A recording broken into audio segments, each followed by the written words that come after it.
Okay, ladies and gentlemen, Wrestler Weekly Conversations returns for another week. So glad that you've been able to join us over the last few weeks. I'm very excited for tonight's guest. We have the one and only Ace of Belts, Dave Millican, with us. Dave, thanks so much for taking some time to be with us tonight.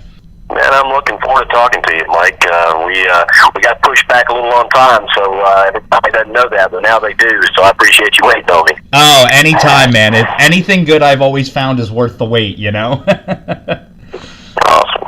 So what we decided when we were talking about this, Dave and I, as we were setting up the interview, we decided to talk about some of the classic belts that the fans, have asked us about, that we talk about on the regular with Wrestler Weekly. We love classic wrestling. We love the belts. We appreciate the belt makers. So, Dave, we'll start off with none other than the 10 pounds of gold. You worked extensively on the book. You've held the original. Tell us your thoughts and what you know about the 10 pounds of gold. The 10 pounds of gold is one of those, that if you, I know it's a lot of people, but I've talked to enough people that it does make sense to just being near it. You have a sense of history.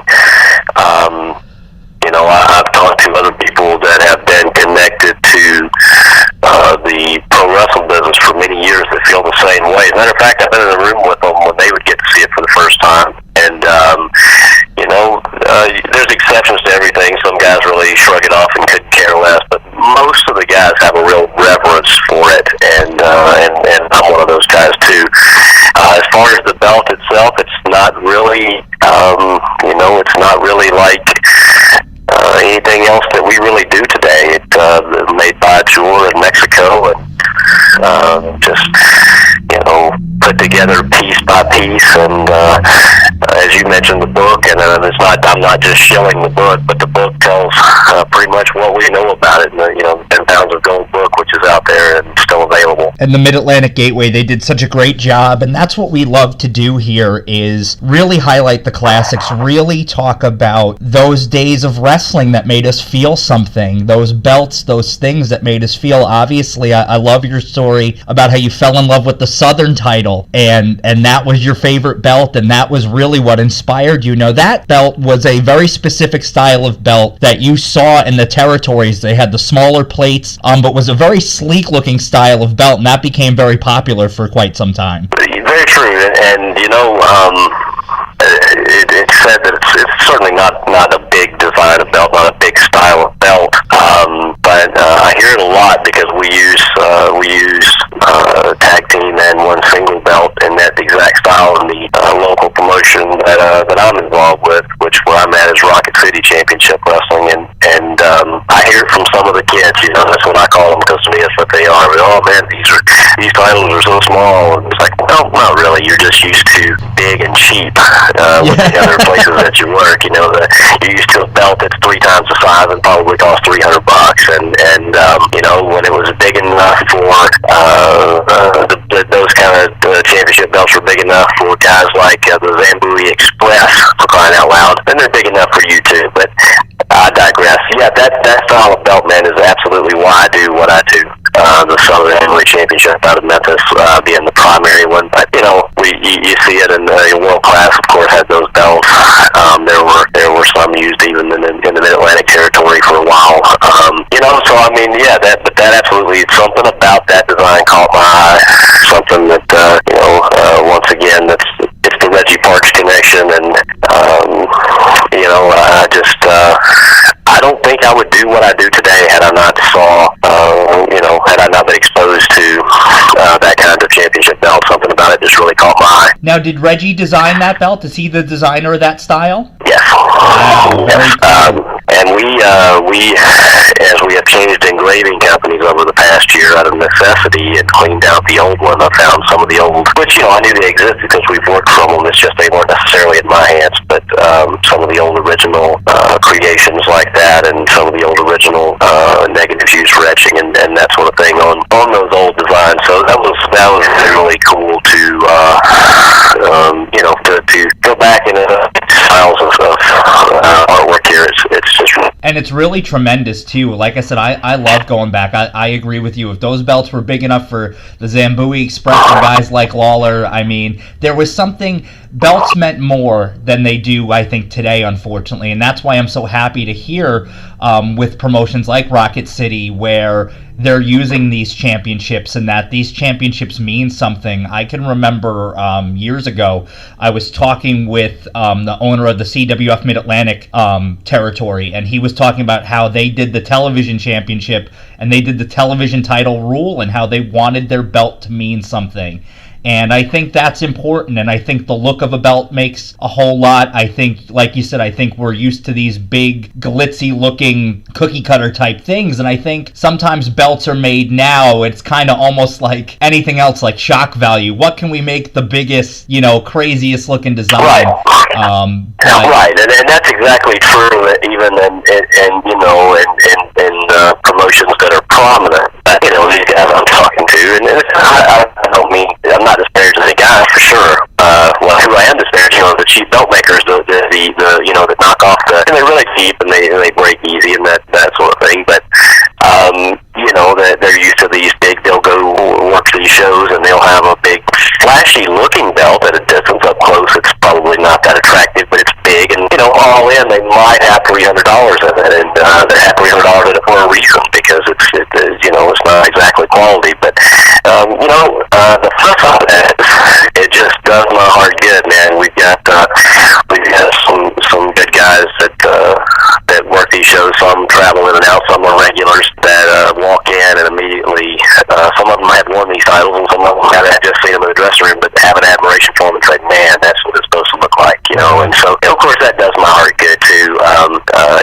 You mentioned my buddy the King there. You mentioned Jerry Lawler, and of course, as you said, certainly prominent in when he was the Southern Heavyweight Champion. But he said something to me about championship belts in general, probably about 20 years ago. We were talking about the big Nick Bockwinkel belt. Oh, I love that belt.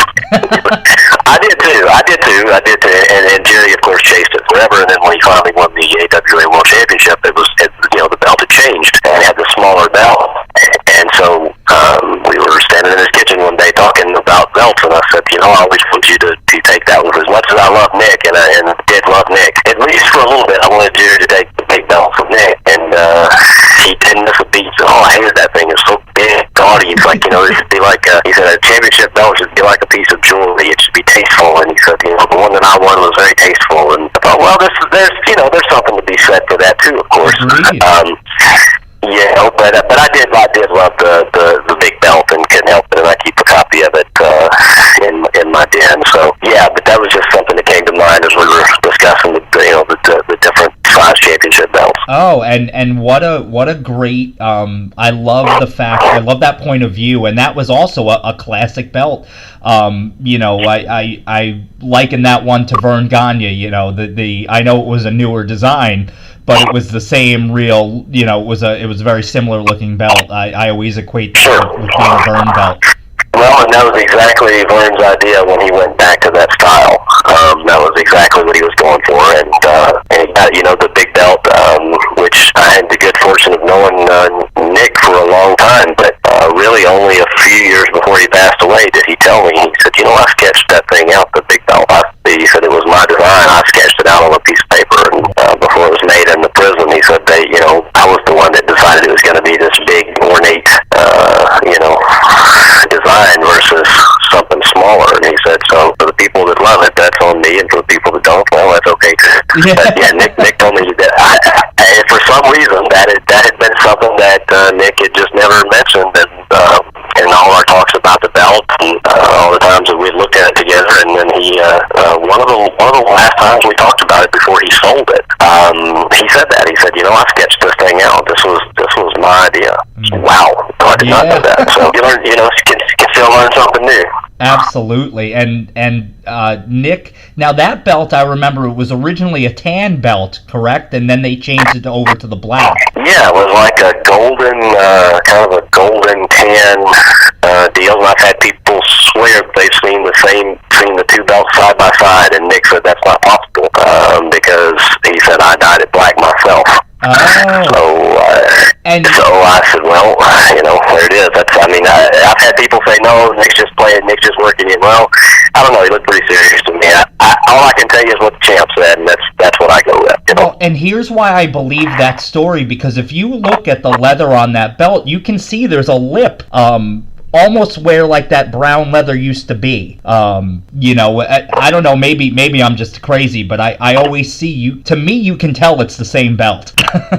What it looks like to me is I believe it is the same plate. I believe the strap, the base strap is the same, and it looks to me like, because that golden tan leather looked to me to be sort of a suede, it looked to me like either that little piece was replaced, or I don't think it was just dyed black, because it looked to me, I had the fortune of holding that belt many times, more than I can count, and there was not a trace of suede anywhere on it, the black version. So I think maybe that little layer piece was replaced, or maybe it just wasn't as suede looking as I thought it was. One of those two is going to be the case, but I do believe, because everything lines up on the plates, and these are handmade, okay? So completely every little detail on these plates done by hand, so they wouldn't match up that perfectly, I don't think. Plus, why would Nick, in his years, in his later years, feel the need to try to work me on something like that? He hadn't, he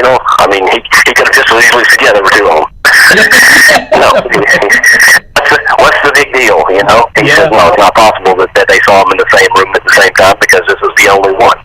And I believe him. I believe that that's exactly right. Yeah, I would tend to agree. I feel like Bockwinkel is a good source. And speaking of big gaudy belts, one big gaudy belt that I've always loved that I find people either love or hate is the MidSouth North American belt. That thing is monstrous.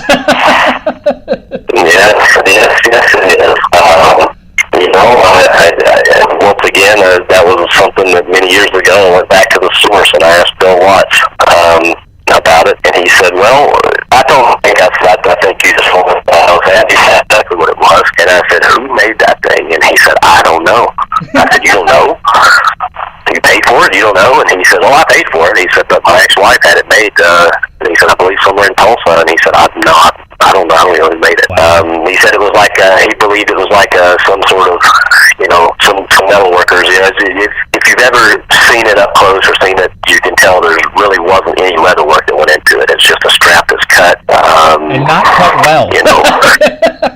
No, it's pretty crude. And to tell you the truth, the thing that sets my copy of the belt apart from all the others, and there's some nice versions out there, but they're a little too perfect, and they're a little too, there's no crudeness to them. And if you want to copy the original, you got to have that crudeness, because each letter, each design was cut out by hand, and it was those golden pieces on the belt on the real one are brass, and they were cut out by hand, and it shows. So when we have replicated it, that's which I've only done twice, and don't know that I'll ever do in that fashion again. I just don't know. It takes a long, long time, and it's an expensive process, which our process is expensive in itself anyway, and this one's even more so. And it's just really time-consuming and hard to do for the amount of money that we have to charge. And anyway, I love it. I think it stands out. I don't think every belt should be gigantic. As I said, I don't want to contradict myself. I think that those Southern style belts, as I call them, were tremendous. But when they can't all look the same, right? And you want something that's going to stand out sometimes, and I think that's what Bill Watts did. And here we are talking about it. What was that belt retired? 1987, is that right? Yeah, that belt I think came out, I want to say around 83, 84. Is when because I can remember Magnum TA getting presented the belt, and 84-ish time frame on presented, but I think it was retired in 87 when the UWF. Yes, you're right. 87, it was retired. Yes. 86, 87 it was retired. Duggan handed it over, whichever year that would have been. Yeah.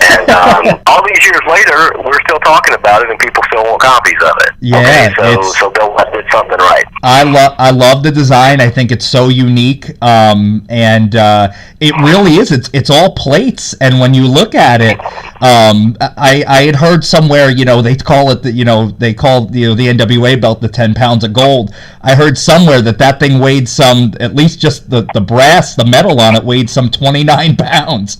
Well, they used to call it on TV 10 pounds of silver and gold, and I don't know where they came up with that number.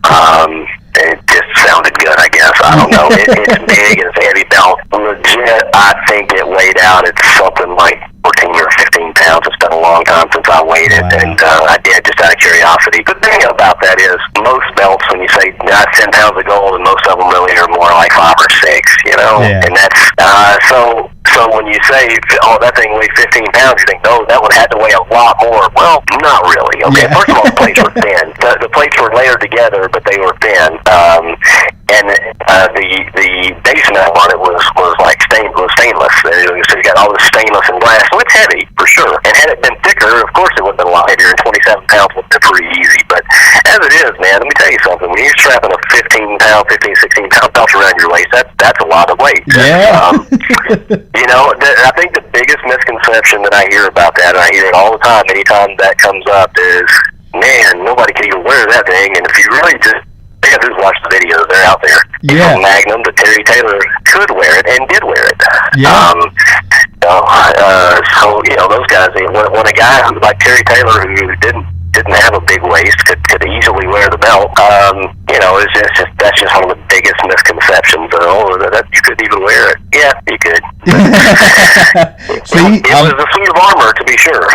Yeah, that's very true, and I'm learning things today, and you always learn something new. One of the styles of belt that I noticed was around big time in the 80s, and I think I'd even asked you about this on Twitter at some point, was the ones that were in the style of the National Tag Team Championships from Georgia. Now, if I recall correctly, I believe you had said that was made by a trophy maker in Florida, correct? Yes, George Levy.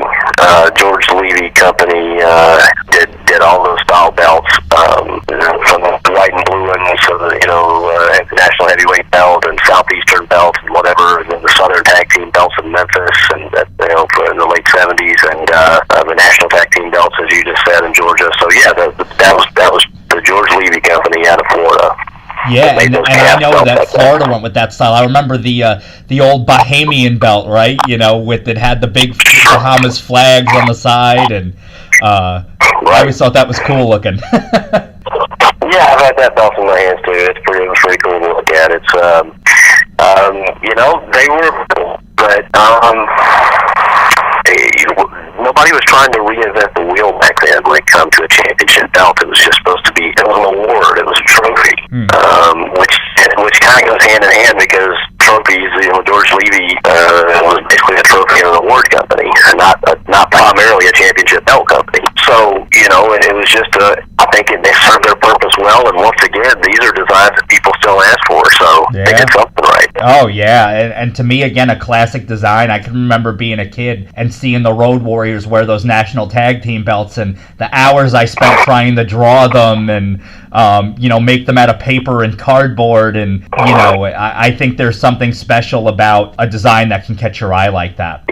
Having those National Tag Team belts and knowing that was the breakout thing for the Road Warriors, that title was the breakout for the Road Warriors. That's one of those, and no, it's not exactly the 10 pounds of gold or the big gold belt or even the Bockwinkel belt, but it's pretty cool to get close to those belts. That it was those belts, even though they were held by a lot of other teams, from Samoans, Freebirds, and different teams, but the Road Warriors, when the Road Warriors changed the business, that's the championship belts that they won. And so there's a little reverence that goes along with that too. Oh, absolutely. I think the history behind them, and it's such a good conversation piece, and it's the passion of why I think so many fans remember the belts so fondly, because of the men and the women who held them, and the territories and the memories that people made watching wrestling and the connections that they made.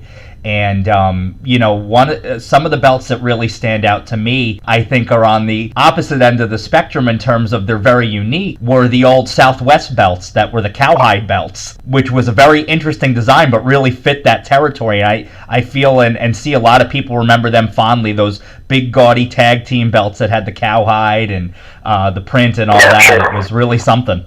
I never had those in my hands. I did have the single belt in my hand. I thought the biggest contradiction about the whole thing was the bronze-looking main plate, or really only plate on the belt, the cowhide, but then you had the chrome-looking, not just silver, but mirror image lacing, double loop stitch lacing all around the belt, and I thought, that just really changes. It doesn't fit, but that's just it. They were unique, and I'll tell you something. One thing about pro wrestling championship belts, and the idea is for them to stand out, right? One of those belts. So the mission accomplished, and you're exactly right. Not my cup of tea, but that doesn't mean that they didn't do what they were supposed to do, because they did. The theme with the cowhide was perfect. I remember the original Southwest belt was that main plate just on a brown strap.